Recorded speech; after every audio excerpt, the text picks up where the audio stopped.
আমি শুধু দু একটি কথা বলবো। পুরানো দিনের কথা, 2001 সালে এখানে দাঁড়িয়েছিলাম, সেবারও হারিয়েছি, এই জায়গা দিয়ে মিটিং করতে পারিনি। তবে 2006 সালে দাঁড়িয়েছিলাম, তখন 2009 ইলেকশন, এলাকার মানুষ 2006 সালে 49,782 ভোটে আমি হেরে যাই।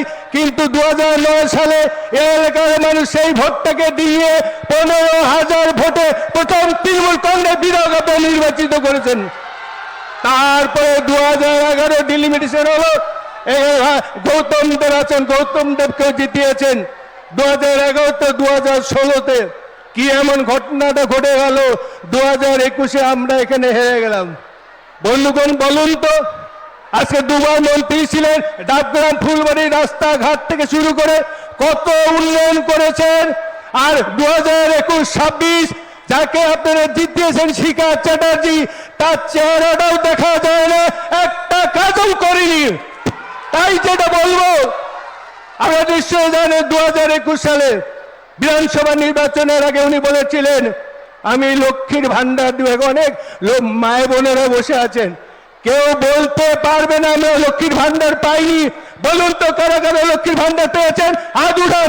এই যে দেখুন, আবার 2026-এ বিধানসভা নির্বাচনের আগে আপনাদের ভাতাটা বাড়িয়ে দিল।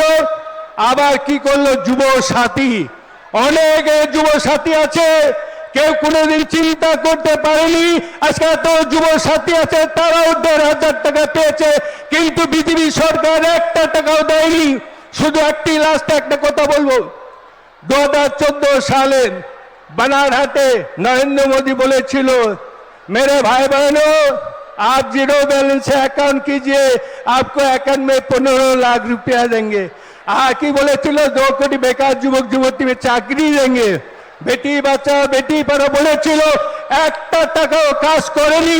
আর দিয়ে মুখে যা বলেছে তা বাস্তবে রূপায়িত করেছে। তাই আগামী যে 23 তারিখ ভোট, সম্পূর্ণ ভোট আমাদের প্রার্থী রঞ্জন সিং শর্মাকে জোড়া ফুল জোড়া ফুল জোড়া ফুল চিহ্নে ভোট দিয়ে বিপুল ভোটে জয়যুক্ত করবেন। এই কথা বলে সবাইকে আমার আন্তরিক ধন্যবাদ জানিয়ে এখানে সংক্ষিপ্ত বক্তব্য শেষ করলাম। জয় হিন্দ, বন্দে মাতরম, তৃণমূল কংগ্রেস জিন্দাবাদ, মায়াবতী মানুষ সরকার জিন্দাবাদ, মমতা ব্যানার্জি জিন্দাবাদ, অভিষেক ব্যানার্জি জিন্দাবাদ। জয় বাংলা, জয় বাংলা, জয় বাংলা। মাতৃভূমি বাংলা সবার মহান, একসঙ্গে গিয়ে এসো সব লড়াই করো। মাতৃভূমি বাংলা সবার মহান, এসো গিয়ে